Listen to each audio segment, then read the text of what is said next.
Assalamualaikum warahmatullahi wabarakatuh.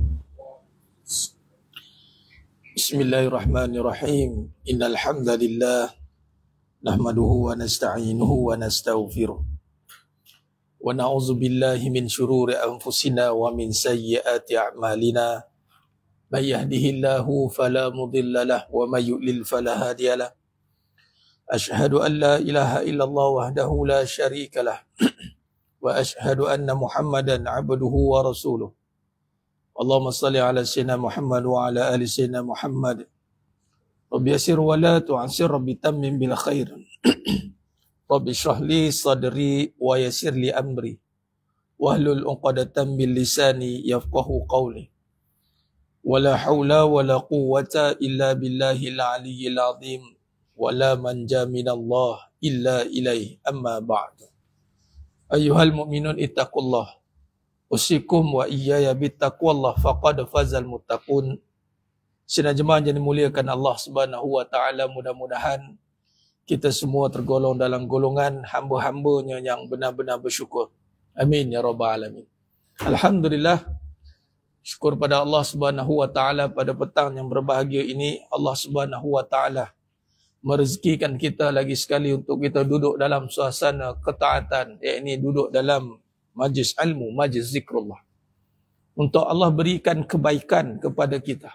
Kata Nabi SAW, "May yuridillahu bihi khairan." Barang siapa yang Allah nakkan dia itu kebaikan, yufaqihuhu fiddin, maka Allah akan berikan dia kefahaman di dalam agama. Agama yang merujuk kepada perbahasan yang pertama, inna dina indallahil Islam.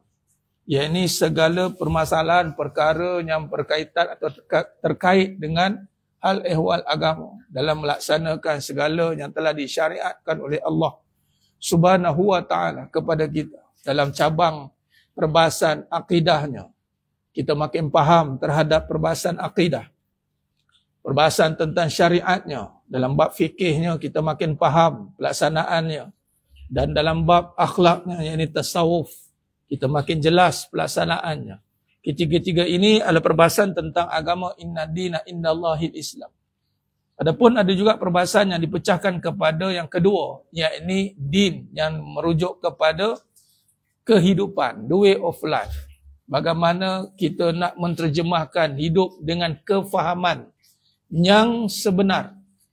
Bila masuk kefahaman yang sebenar, merujuk kepada kefahaman agama.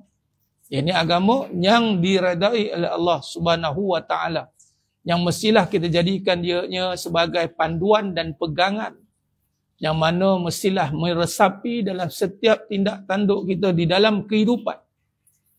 Yang kalau kita rujuk pada agama tadi, pecahan dalam perbahasan ulama diambil pada hadis Nabi SAW daripada Sayyidina Umar Khattab radhiyallahu anhu, yang menceritakan tentang Jibril datang pada Nabi SAW, akhbarni ala iman, akhbarni ala Islam, akhbarni ala ihsan, yang mana Jibril mengajarkan kepada kita tentang agama.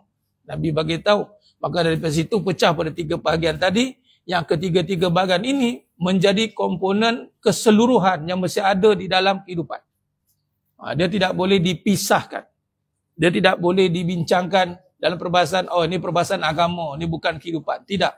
Kita mesti berusaha bawakan ketiga-tiga komponen tadi, pecahan tadi, walaupun bentuknya sebagai segmentation, tauhid, akhlak, syariat. Nampak macam segmen, tetapi bukan bermaksud terpisah. Ianya adalah datang dari satu acuan. Dan ianya mesti diterjemahkan keseluruhan ke dalam kehidupan.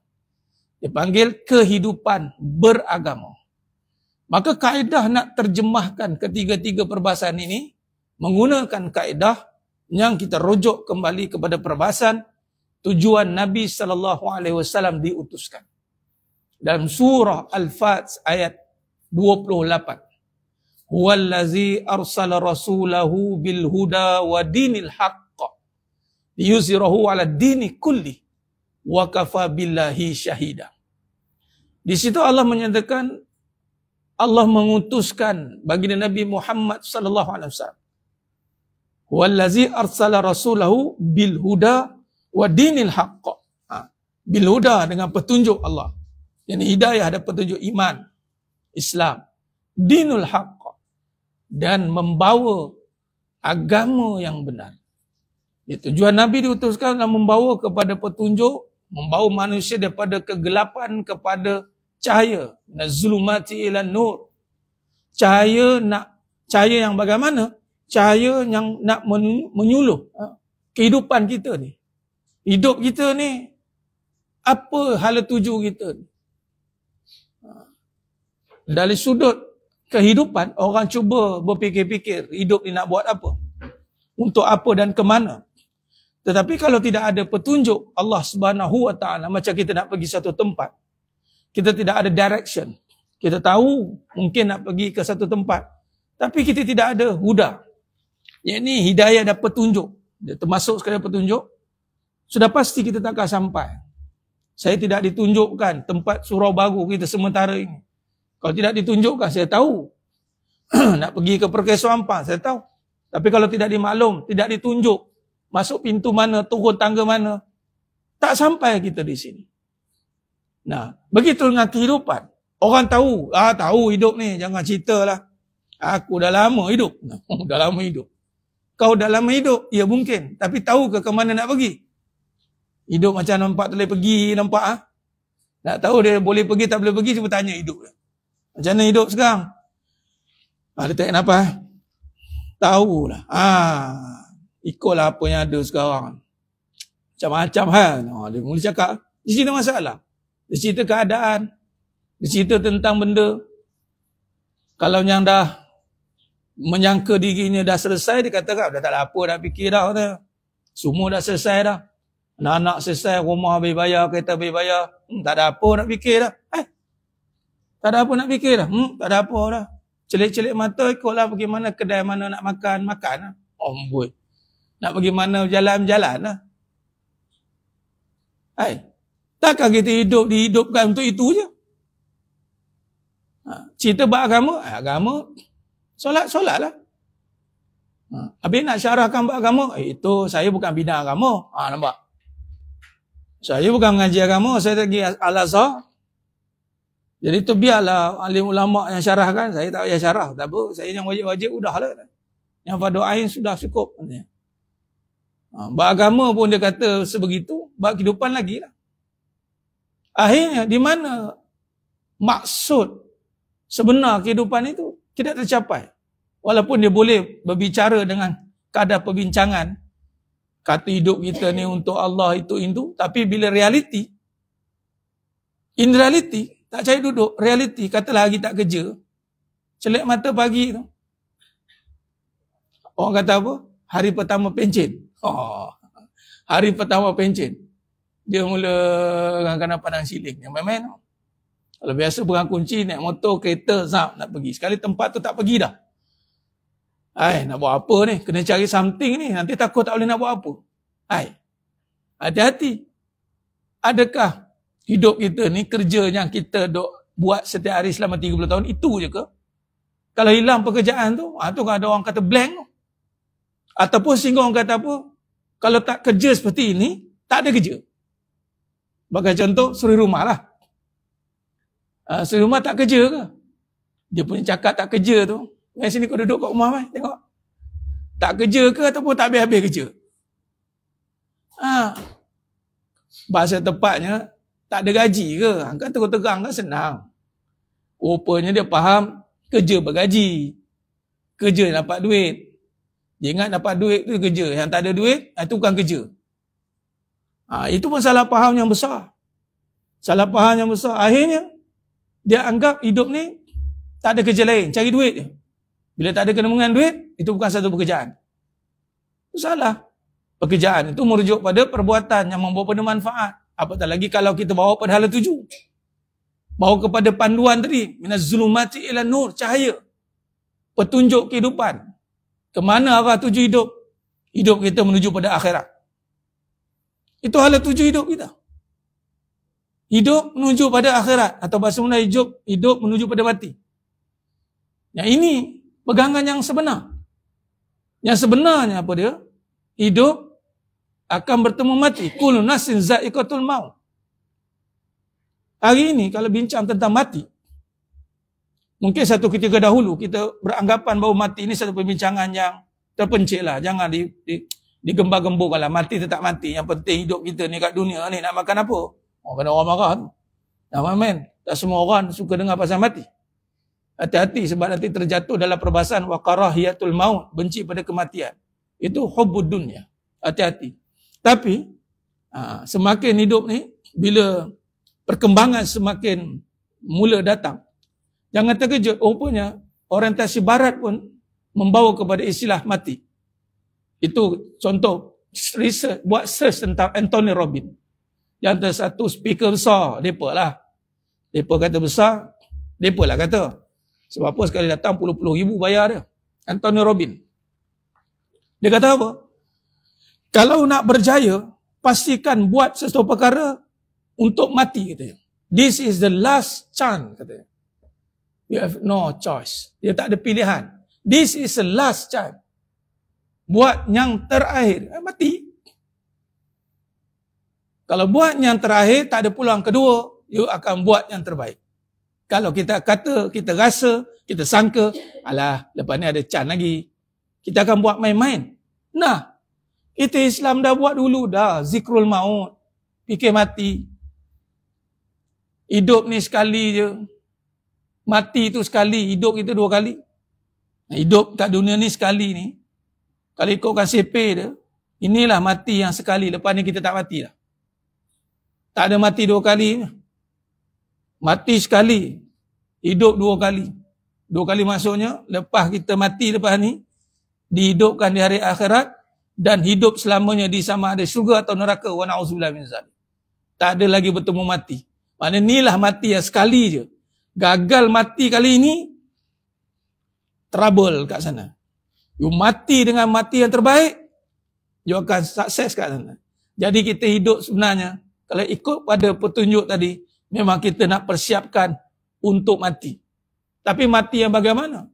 Mati yang kita melihat bahawa ini peluang yang terakhir, ataupun kita boleh alihkan perbahasan dalam konteks yang lebih profesional bentuknya. Mati ni, bab mati ni kita tukar ginilah. Dia berbicara soal bila kita faham, lepas ni tak hidup lagi, lepas ni tak mati dah. Ni sekali. Kita bawa pada perbahasan sniper, sharpshooter, sniper.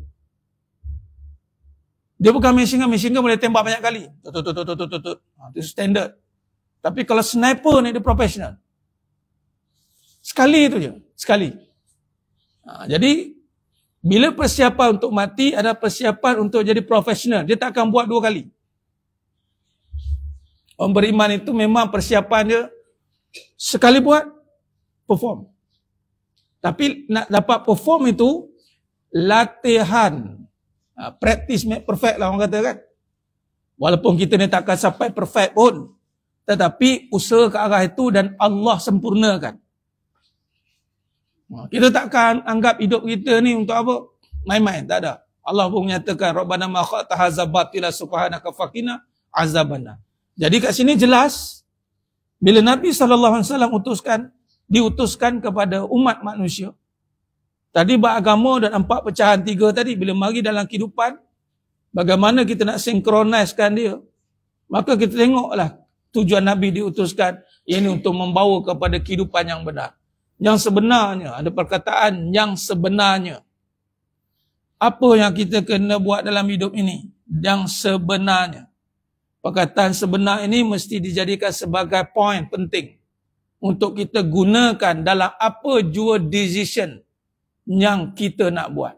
Sebenarnya betul ke aku buat ni? Kan perkataannya sebenarnya betul ke aku buat ni?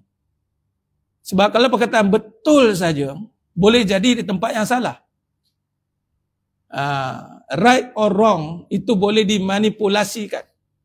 Tapi kalau perkataan the truth, dia tidak boleh dimanipulasi. Betul aku buat ni, aku balas balik. Aku ada perasaan juga. Aku tombok dia balik, aku geram itu. Sampailah kawan tu lunyai kena. Nampak macam betul. Tapi dari sudut kebenarannya, bila bawa di hadapan penghakiman, judgement, kita di pihak yang salah. Kenapa? kerana awak ada over dalam protect diri sampai menyebabkan pihak yang menyerang itu dia lebih teruk daripada kamu yang diserang. Ya memang kita rasa macam gitu kan. Nampak di pihak yang betul, tapi bila dibicarakan untuk mencari kebenaran dari timbang neraca dunia ni, belum neraca akhirat lagi. Neraca akhirat lagi berapa dengan Allah yang maha bijaksana, yang maha adil. Kita sangkakan betul, tetapi tidak benar. Sebab tu yang penting kita kena buat dalam hidup ni adalah kebenaran yang sebenarnya. Atau kita rujuk dalam suratul Asr, wal Asr itu. Surah demi masa. Yang mana Allah suruh kita berpesan-pesan dengan kebenaran. Bukan berpesan-pesan dengan kebendaan. Hari ini jemaah sekalian, kalau kita bawakan tajuk berpesan-pesan dengan kebendaan ini saja, kita bawakan perbahasan sangkaan versus kebenaran. Sangkaan versus kebenaran. Sangkaan ini, biasanya bila sebut sangkaan, prediction, dia predict. Biasa prediction ini, kalau tidak dengan kebenaran, dia sekadar sangkaan, dia akan membawa kepada perbahasan kebendaan. Sangkaan, kebendaan. Sebab tu dia kata sangkaan versus kebenaran. Sebab tu dalam Islam, bila datangnya hidayah petunjuk Allah Subhanahu Wa Taala, tengok orientasi. Yang pertama sekali terkesan dalam pembangunan hidup seseorang itu, bila datangnya nurullah, cahaya Allah. Kita rujuk pada perbahasan 13 tahun Nabi SAW di Makkah Al-Mukarramah. Yang pertama memberi kesan kepada kehidupan umat Islam ketika itu adalah tidak lagi berorientasikan kebendaan. Dipanggil marhalah zuhud. Marhalah zuhud ni antara perkara kelompok ataupun kumpulan yang menumpukan peringkat awal. Kalau tengok Islam datang ni, iman, itu iman. Kemudian kesan dia berbalik pada iman dia huda tadi. Bila dapat huda tadi, yakni cahaya dan petunjuk Allah, dia akan nampak kebenaran. Bila dia hidup dia itu fitrah dia menuju pada Allah, dia akan nampak kebenaran. Bila nampak kebenaran, dia tidak nampak kebendaan, maka tiadalah lagi perbahasan tentang pergaduhan. Kerana yang membawa pergaduhan adalah bertitik tolak daripada kebendaan. Tengok macam mana Aus dan Khazraj berebut tempat, berebut kedudukan, berebut itu, berebut ini, datang iman berdamai. Kerana mereka tidak lagi melihat kedudukan, tidak lagi melihat kebendaan, tidak lagi melihat pengaruh. Yang dilihat tawaran daripada Rasulullah sallallahu alaihi wasallam, yakni syurga Allah. Maka mereka membawa hal tuju orientasi pemikiran yang berbeza. Nah, begitu kalau kita klaim kita ni orang beriman, kita ni sudah Islam, sudah iman 30 tahun, pasti kesan paling besar yang sepatutnya meresap dalam hidup kita, kita tidak berorientasikan kebendaan. Bukan bermaksud tiada kebendaan, tetapi kita menguasai kebendaan. Apa maksud menguasai kebendaan? Kita tahu purpose untuk ada bentuk tu untuk apa. Contoh, nak ada harta untuk apa? Dia tahu purpose, bukan sebab nak ada harta. Contoh dalam bab kebendaan ni, saya ambil dalam perbahasan pendidikan, isu pendidikan kita. Isu pendidikan dalam konteks Kementerian Pendidikan Malaysia sebagai itu, atau Kementerian Pelajaran Malaysia. Hari ini, adakah benar hala tuju seorang pelajar itu? Ini persoalan lah. Boleh dijadikan kajian. Adakah benar hala tuju orientasi pelajar itu atau ibu ayah itu menghantar anak dia ke institusi pendidikan, sama di sekolah rendah, di sekolah menengah atau universiti, adalah berorientasikan pendapatan, yakni gaji. Adakah benar? Adakah benar soalan itu boleh menjawab balik? Benar, sebenarnya itulah hakikatnya realiti pendidikan yang telah diolah menjadi kebendaan dan perdagangan manusia. Tanpa sedar. Takut anak tak sekolah. Bukan takut anak tu tak ada pendidikan, tapi takut anak tu tak ada gaji. Ini sebenarnya. Kalau nak gaji lah, boleh gaji. Sebab itu tidak heran berlakunya lambakan masalah sosial yang menjadi-jadi. Dan banyak hari ini kita temui kes kalau nak buat kaji lah. Isu-isu pelajar yang pada satu keadaan dulu mereka ini intelligent. IQ-nya hebat. Tapi bila tengok kepada kehidupannya berubah. Menjadi seorang yang hilang etika dia. Dalam bahasanya lah. Hilang jati diri dia. Dia mula salah guna apa yang telah Allah bagi dia kepada perkara yang membawa kepada kebendaan. Sebab itu pendidikan itu bukan berorientasikan kebendaan. Sebagai contoh dalam konteks sekarang, pro and kontra lah banyaklah. Dalam contoh dihapuskan UPSR. Ada satu pihak mengatakan tak bagus, tak boleh. Ada satu pihak kata bagus. Tapi kalau kita lihat, kita boleh bincangkan dalam kedua-dua peringkat. Tapi kalau kita lihat kepada perbahasan kita pada petang ini, yang mana lebih cenderung kepada berpesan-pesan kepada kebenaran? Adalah dengan menggugurkan UPSR. Sebab peringkat awal pembesaran darjah 1 sampai darjah 6 ini bukan lagi merujuk pada A tu.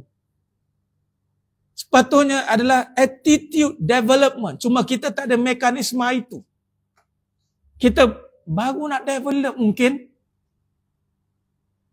Sebab itu hari ini isu mak ayah pening anak-anak main gadget. Sebab gadget ni kenapa mereka cepat terpengaruh? Sebab mereka aim target.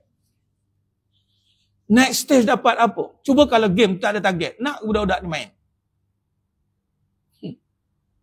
Sekarang ni siap ada program orang jadi jutawan. Budak tu umur berapa dah? Belas ke dah? 20 kan? Lelas sekali. Saya nak jadi gamer lah. Mak ayah kata apa? Sudah ni. Ataupun kesan daripada influencer mengatakan tak payah ada pendidikan pun tak apa. Dia pun bukan kata UPSR. Terus degree tu, diploma tu. Tak masuk universiti pun tak apa. Bukan tak masuk sekolah. Universiti. Sebab apa? Aku tak masuk universiti pun duit banyak. Nak cakap apa? Ini memang ada satu pihak cuba lawan balik lah. Cuba lawan bahawa pentingnya pelajaran. Tapi dalam konteks pesanan kepada orang yang nak belajar ni, pesanan kita suruh dia belajar sungguh-sungguh tu sebab apa? Sebab nak jadi baik ke? Atau nak dapat kerja? Atau bahasa mudahnya gitulah. Jadilah lambakan graduan ataupun pelajar yang ketidakmenjadian bahasa dia. Unemployability. Datanglah istilah pengangguran. Kenapa? Aku ada lulusan ni lah. Kenapa pula aku nak kerja macam ini? Dia mula nak orang kata kontradik kat situ. Sebab apa? Sebab bermula daripada berpesan-pesan dengan kebendaan. Islam dah cantik dah berpesan-pesan dengan kebenaran. Mengantar anak-anak ke institusi pendidikan sebenarnya nak bentuk dia jadi orang. Dan ikutkan strata yang nak mendidik ni. Nombor 1 mak ayah. Kan cikgu. Cikgu membantu sahaja. Nak memudah cara di dalam membentuk ataupun membina pembangunan insan pelajar melalui pembelajaran subjek. Tetapi dalam konteks litakdibih mendidik anak-anak, ibunya adalah gurunya. Sekarang saya tengah nak kempen dalam wilayah. Ni pun saya tengah nak habiskan final, doakan saya masukkan final year untuk Master Usuluddin saya buat. Antara satu artikel yang saya tengah tulis dan akan publish insya-Allah adalah pembangunan adab dan akhlak di kalangan para pelajar, yang mana kita tengok balik perbahasan ni dalam konteks kemenjadian rumah menjadi sebagai institusi pendidikan juga dalam menangani masalah adab dan akhlak. Sebab sekarang kalau agak sekolah saja nak diharapkan dilonggokkan 1,000 pelajar, 2,000 pelajar, seorang cikgu nak menjaga 50 orang, nak memati pelajar tu. Kalau subjek tu boleh lah, nak subjek nak tengok result. Sekarang ni pula dah tak main result dah, adalah juga tapi tak jadi orientasinya. Maka di situ kita nak bawa kemenjadian rumah sebagai institusi pendidikan juga, dengan menyediakan garis panduan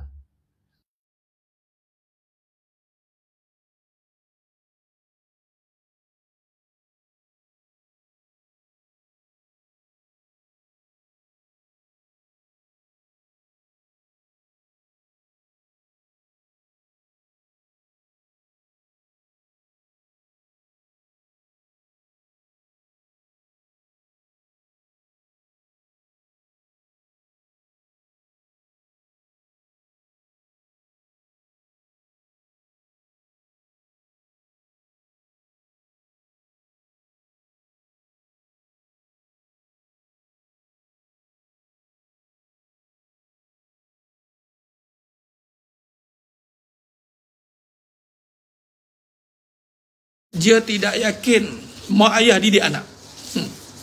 Anak tu nak jadi apa nanti? Biarkan anak tu kat rumah ngajar sendiri katanya. Ni golongannya anti lah. Siapa lagi yang lebih risaukan soalan anak melainkan mak ayah di sini? Sepatutnya. Nah, jadi inilah perbahasan kita cuma sekalian. Bagaimana kita nak bawa balik berpesan-pesan dengan kebenaran tu bermula tadi. Itu saya bawa perbincangan pendidikan, melibatkan pekerjaan. Bila dia salah hala tuju ni, tidak ikut cahaya panduan daripada Allah Subhanahu Wa Taala. Islam mengajar kita untuk kebenaran. Kebenaran ni adalah berpesan-pesan dengan kebaikan. Kita nak train anak jadi baik, bukan train dapat A+,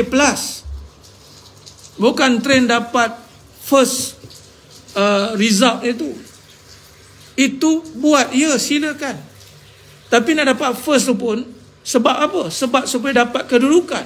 Ini satu perkara yang perlu diberikan balik nafas baru di saat isu pelajar sekarang ini, isu akhlak semakin meruncing. Yang main-main boleh tengok lah sekarang dekat universiti, saya sebutlah, tuan-tuan boleh tengok lah viral. Orang buat minggu orientasi, dia patah berjoget atas pentas. Ni apa pasal dia berjoget? Joget Korea pula tu. Orang lelaki, Allah patah semua. Kita lelaki dulu sini-sini muka garang-garang saja. Ini festival sekarang buat minggu kebudayaan. Adalah minggu kebudayaan. Budaya dia Korea. Hai. Joget dapat sorakan pula tu daripada hampir seluruh dewan. Cakap ini kesan-kesan daripada kebendaan ni mas. Kita kena terima kenyataan ini walaupun pahit untuk ditelan. Datang pula Korea punya artis kat Malaysia. Allah, histeria habis orang. Histeria, walau kita laki-laki kat Melayu pun ada muka Korea juga. Walaupun campur-campur Jawa. Tapi dia punya histeria lain macam. Ini semua kerana kesan daripada salah dia berpesan. Dan kita tidak meletakkan hala tuju kita adalah untuk berpesan-pesan kepada kebaikan. Last kali kita akan pergi kepada fitrah itu. Saya nak anak saya jadi baik. Baik ni maksud kata meliputi semua perkara, bukan sekadar keputusan yang baik. Keputusan yang baik itu kita suka sebab kita nampak dia ada satu hala tuju yang jelas. cerah masa depan. Tidak. Kita nak dia jadi baik dengan keputusan yang baik. Itu maksud dia. Kita nak dia jadi pelajar ataupun manusia yang baik dengan keputusan yang baik. Lalu UPSR pun digugurkan. Sudah. Alah, macam mana nak tahu anak saya ni baik? Maka di situ kena ada mekanisme untuk melihat anak tu menjadi baik. Sekarang tu lah mereka tu tengok macam mana nak didik anak tu. Bila tak ada keputusan kita nampak anak tu tak baik. Walau dia lah anaknya, bila mak nak keluar, dia tolong ambilkan kasut kita. Dia siapkan, kalau dia panggil, dia lah anak yang pertama datang. Dia lah yang suka bersihkan rumah. Dia lah yang tak berkira. Sepatutnya kita kena bagi satu kredit kepada dia. Macam kita lah. Atau perkhidmatan cemerlang kan. Ikut daripada semua aspek. Tengok dari segi kedatangan, tengok dari segi attitude, macam mana, apa. Ada lari tukang-tukang yang mengkaji, memerhatinya. Itu antara perkara yang mesti kita fahamkan balik dalam hal tujuh kehidupan. Wallahualam. Kita akan sambung balik dalam perbahasan kita ni dalam hakikat kehidupan, yakni bagaimana meluruskan kembali kefahaman kita, fikrah kita, supaya kita menjadi satu kumpulan, satu kehidupan yang mana mencapai tahap yang Islam suruh, yakni kuntum khaira ummah, yakni menjadi sebaik-baik umat. Rupanya itu ada caranya, dengan bermula kita berpesan-pesan dengan kebenaran, tidak berpesan-pesan dengan kebendaan. Kebendaan inilah yang akan membuatkan manusia menjadi jumud dan menyebabkan banyak salah laku yang berlaku dalam kehidupan masa kini kalau kita tengok hari ini. Wallahualam, itu saja. Mohon ampun maaf daripada saya, kekurangan, terkasar kata itu kurang bicara dalam penyampaian. Hanya Allah Ta'ala sajalah yang mampu menyempurnakan perbahasan kita pada petang yang berbahagia ini. Aku qouli hadza wa astaghfirullah azim li wa lakum wa billahi taufiq wal hidayah. Assalamualaikum warahmatullahi wabarakatuh. Kita tangguh dengan tasbih kafarah dan suratul As. Subhanakallahumma wa bihamdi, asyhadu an la ilaha illa anta, astaghfiruka wa atubu ilaik.